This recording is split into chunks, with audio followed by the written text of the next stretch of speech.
like we have some flea beetle problem occasionally with that. But on small gardens, I don't think it's actually that. I mean, crop rotation is very important, but healthy plants and healthy soil should, like, make up for that. I mean, I would say, but certainly, I think it's gonna depend a lot on the plant.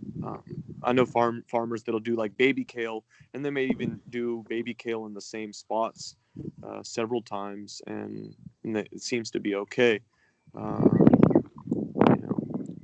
Yeah. Okay, well that's good to know, because it just Yeah, didn't.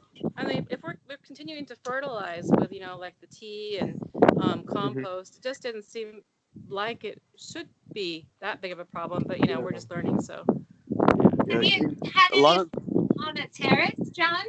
Like growing in your urban farms, like any of ginger, garlic, or any of those Um, kinds of fruits? not those kinds of root vegetables, but I have been growing radishes. Basically, nuts like in planter boxes at the back of my house and on the terrace too. Basically, no problems with those, but not the bigger root vegetables. No, I keep things like carrots and things full of my community garden patch. I've got a question for you, Thomas. So like radishes like that on the picture, those red radishes. Those ones, yeah. Just those really tiny ones that only need like about 3 or 4 centimeters of soil depth. They're good for like any planter box. I've got a question for you, Thomas. Have you been noticing that the climate's been changing over the last X years that you've been farming? Yeah, I guess. I mean, I guess so. I would say every year is gonna be different. I mean, it's been warmer and warmer winters. The last 2 or 3 years, I've noticed that, and maybe we've had some increased rainfall, but then in July and August, like a major lack of rainfall, and of course getting hotter, right? It's getting really hot in July and August, and a lot of farmers are now saying they're having difficulty, like in this season, with germination because of the cooler night temperatures. Certain plants like eggplants and peppers come out. So, yeah, I mean, it's hard for me to say because I think, I've only lived in Japan 8 or 9 years. I think if I had 30 or 40 years, going, I would be more and more aware. But definitely the warming is a key factor, and maybe even worse light conditions. Now with more smog, and pollution. I don't think it's something we don't consider very often because it's kind of but like PM 2.5 and PM 10. These kind of things are maybe having another effect on our plants and the soils too. So, but I can't really, I don't know. I can't really speak too much for it because the long-term experience, I'm not sure. Yeah. And one thing that I thought was interesting, John, you said don't even bother planting anything in July and August because it's too darn hot. But Thomas, you grow stuff all year, right? And I wonder if like the Tokyo urban area might be just impossible, maybe. Yeah. I wonder if we're next to the seaside, maybe it's easier, Thomas. Yeah, for summer, I mean, one of the things that we got lucky with, which I think you had those carrots that we grew. Well, those were started in July, and we got lucky with several days of rain in July, which we rarely get. And I rarely get good germination off carrots, but if you can get germination off the carrots in that time, that means you can get a harvest in September, October, and November. And that's what that's kind of the make or break, in that season because a lot of plants can be grown and be ready for the fall harvest. But a lot of times in previous years we haven't had much success in that heat, and especially August. I know farmers in the South in America, when I listen to some podcasts, they take their holiday in August, and for a lot of farmers, that's a huge time, and to harvest and to sell produce. But it's just so hot, you know. That's that's John, you were talking about doing shading and cover to try to make it more possible, right? Most of my farming up in Tokyo is basically container farming, or most of my clients, they have like containers and flower pots. So when it does get hot during summer, many of their crops get fried, and because they're typically grown in planter boxes and pots, the soil dries out really quickly, so the plants get really stressed. But it's a completely different story when you're growing in the ground. And what I found in my community garden, I just typically use shade sheets, basically big sheets of plastic with thousands of perforated holes, and those sheets can be the difference between life and death. Especially when the temperature goes, when it's hovering like around 36 to 37 degrees. Some plants just can't handle it. But with a shade sheet, it can be the difference, like I said, between life and death for plants.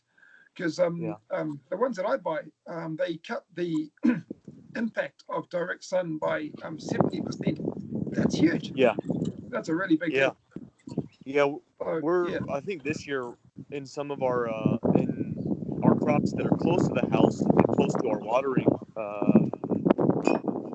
hose and close to our well, we're gonna be doing maybe some of those shade cloths as well, because I do grow a lot of salad and lettuces, and I would like for our customers to continue to be able to get some of those things even in those months.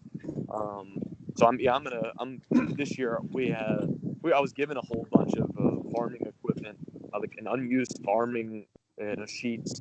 I think that now there's a big opportunity, and maybe we didn't talk about this in the show, but you know, and I saw in your when you guys talked earlier, a few weeks ago, I guess, you had the interview. I watched that, and you were mentioning, only 2% of all of Japan are farming. So we're about to see, a huge opportunity to get some really great equipment, nets, agricultural gear, old tools, from these farmers, and hopefully, that's part of the sustainability aspect too of how to, because they have some great equipment and all those nets and all those things. I mean, I've purchased a few, but honestly, most of what we're using is secondhand, and that's been really crucial for small farms who are getting started, is getting those nets in our hands and using them, and so they don't go to the garbage center, because that's where a lot of that stuff is going to end up.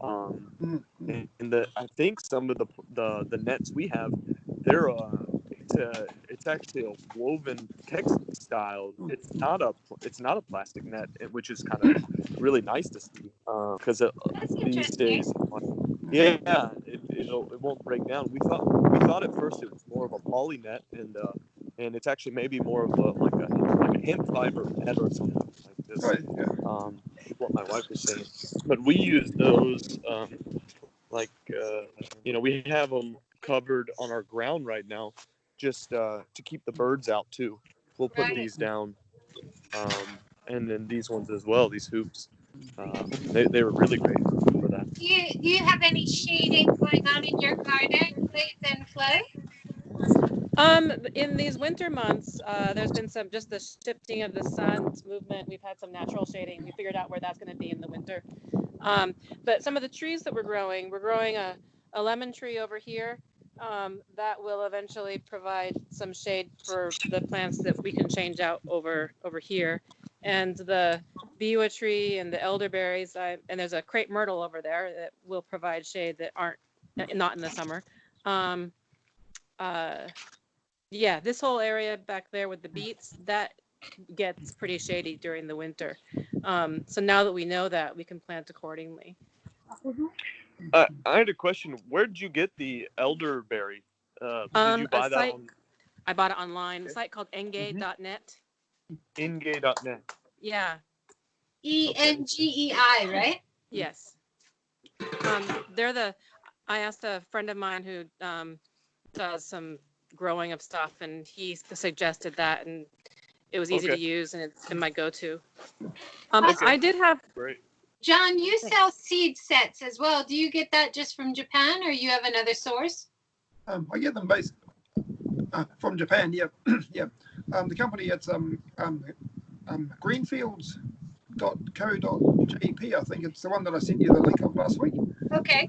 Greenfields. Yeah, it's I'm pretty sure it's a Japanese organic seed company, but they've got a really good catalog. Okay. That's good to know. Field. Yeah. And Thomas, you have a seed source that you would recommend?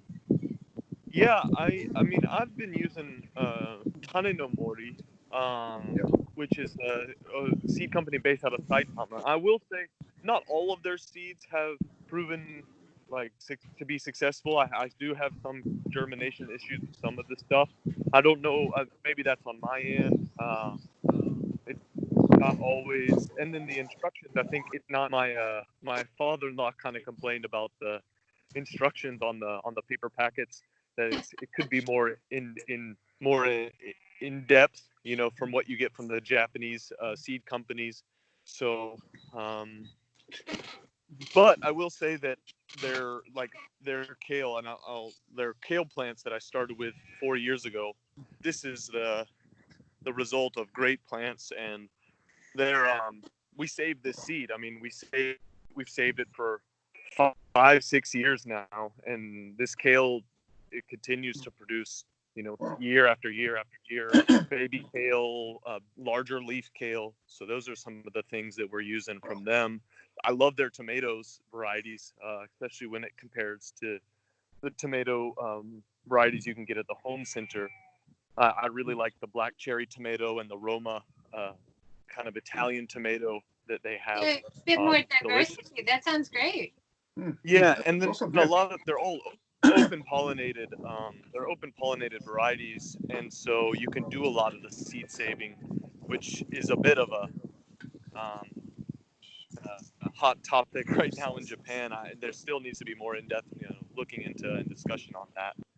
But certainly, we're using, we're trying to use open pollinated organic varieties when we can, but they're oftentimes not always available in Japan.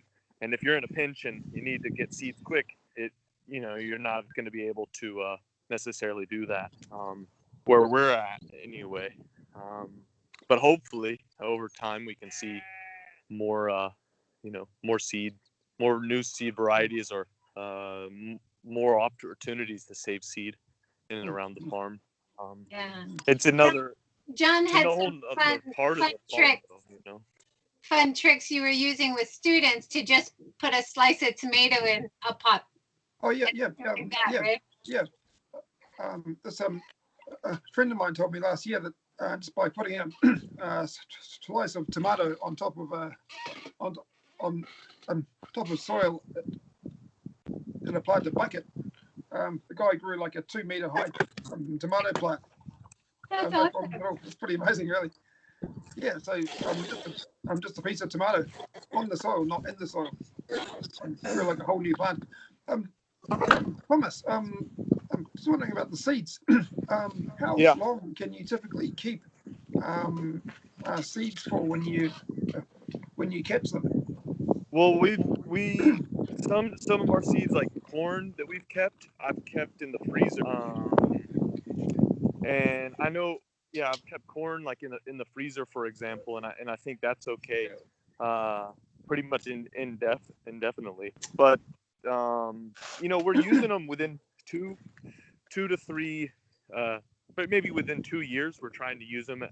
Like our soybean that we grow here, I think I've got a harvest from 2 years ago still, and it's still in good condition. It's just really the moisture content when you go to package it, and the room you keep it in plays a big role. But I know certain seeds like onion and carrot seeds typically don't save so well, but other seeds like beans can save for 3 to 4 years.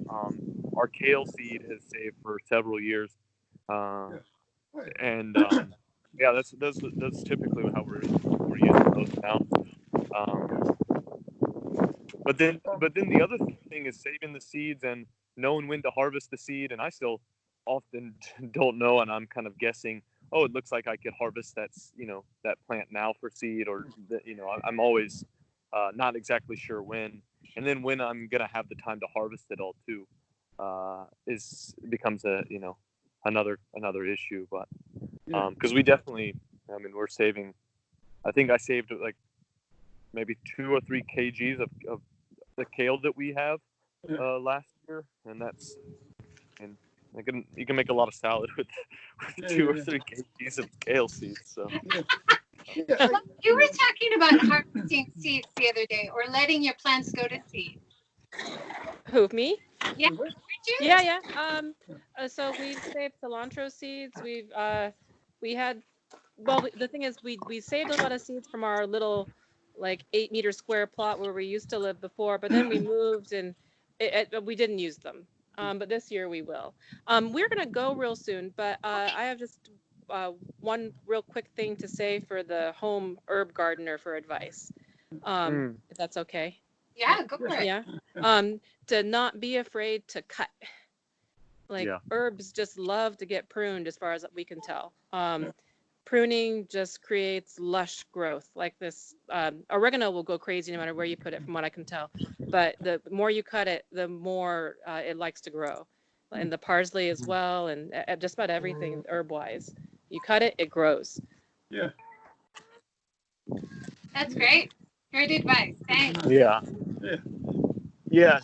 Especially on basil is another one of those too that I see Exactly. a lot of times. People don't want to cut their basil, and I think they don't know, or they don't know. Oh, like I'm maybe not going to use that much, but basil's one of those things that certainly does. And if you can prevent it from going to flower and hardening up and going bitter, you're going to have basil till November in certain climates. We had basil until climates. January. Right. Yeah. Wow. This year. This past year. Yeah. And then it finally went. I believe it. Yeah. So just not be afraid to cut, and it'll just thrive on you. That's really good advice. Because I think you're right. A lot of people wait and they're like, I don't know, it looks too pretty, or I don't know what's gonna. Yeah. Yeah, it is, and it is beautiful, especially basil when the leaves get really big and fat. It's gorgeous. But if you want more of that, then you cut it. Yeah. Any other final advice from you guys, Thomas, John? Start smaller. I think just from previous experience, because when it does get hot and humid in July and August, you'll feel overwhelmed by the weeds, and find some partners, some friends, some family members to get involved, to do it together, because that's going to make a big difference when it does get hot and humid. And that's and then you can share resources, whether it's tools, fertilizer, seeds, meals, all the things that we can and could be doing, and especially in these times, it's, I think, it's really important. So that's if your weeds get too bad, Blaise and Flo, you can hire Thomas's goats to come and. All right. I do have a question. So in Japan, where do people get dirt? Okay. Like dirt, like as in compost, or dirt like as in soil. Soil. I mean, you can of course you can go to the home center and get the pre-prepared compost, but it gets pricey.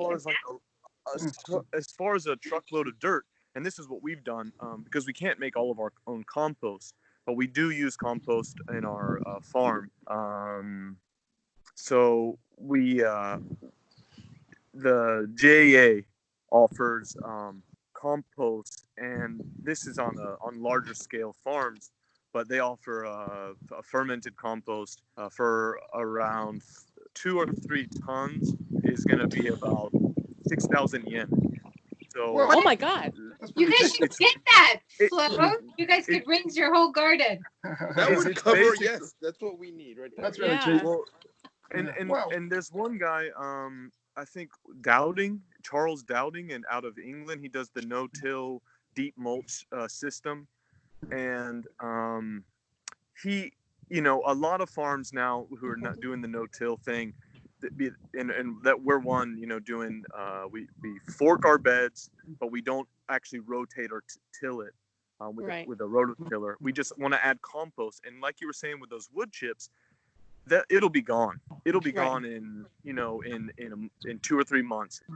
Because of wind, soil erosion, water erosion, other bugs, microbes, everything, they'll take it out, and your plants will love it and absorb it. And then you're not going to be you might be doing less weeding because you're now no longer inverting the soils, and then you're just adding this rich compost on top, which also blocks out weeds from coming up too. So I went to JA this week and had 3 tons delivered, and it's like 7,000 to 9,000 yen for 3 That's tons. insane. Because we That's buy so like, cheap. a bag for over 1,000 yen. Exactly. That's really good value. It's basically cheap or free, I would say. It's because, so as Japan, and I don't know this for a fact, but I think as Japan has switched over, especially the majority of farms have moved away from using a lot of compost. Most people use kagaku hirio, which is a pelleted chemical fertilizer. Your plants get nice and big and lush, but you're not really feeding the soil at that point. You're just giving them the NPK, which most plants require to get big, or fruit and everything. So I would say that the service is more or less free. It's some subsidized program, because if you think this guy has to drive an hour or 2 hours with a big truck, he's the first fill it up, then bring it to me, and then drive back. I mean, there's no way that this compost costs 9,000 for the ton. It's free. It's his labor, I think, is all I'm paying for. And so it's that maybe that's available around you, but then maybe you don't need 3 tons. So You could share it with maybe your friends' gardens, Oh, or that's over that. That's exactly. Yeah. Awesome value. That's what you. I mean, Take that's the one of the techniques. options, I think. Well, that's great to know. Thanks so much. Yeah. Yeah. This is great this tip. is what I can show you what it looks. Just Okay, and yeah. then that's something. Yeah, maybe you get it dropped off at a friend's house, or at another lot that you could possibly rent. We just I think. Yeah, we just dropped off 2 truckloads, and this is just one, maybe two wheelbarrows of it.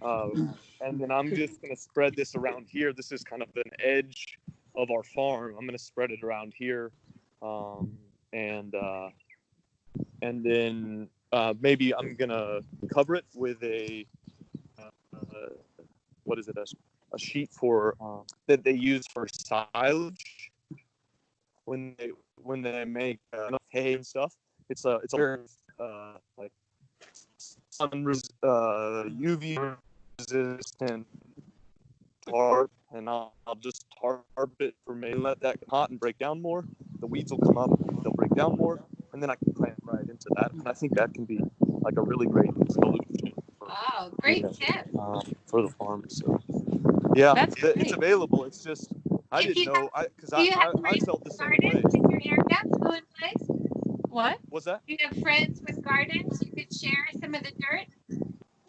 Yeah, but like in. I'll find a way to use it. Yeah. Yeah. Honestly, I really think that probably we could do a ton here. We no could problem. easily use a ton. We could raise the whole thing because there's Well, just next like time we see pebbles your here. garden, it's going to be as high as your house.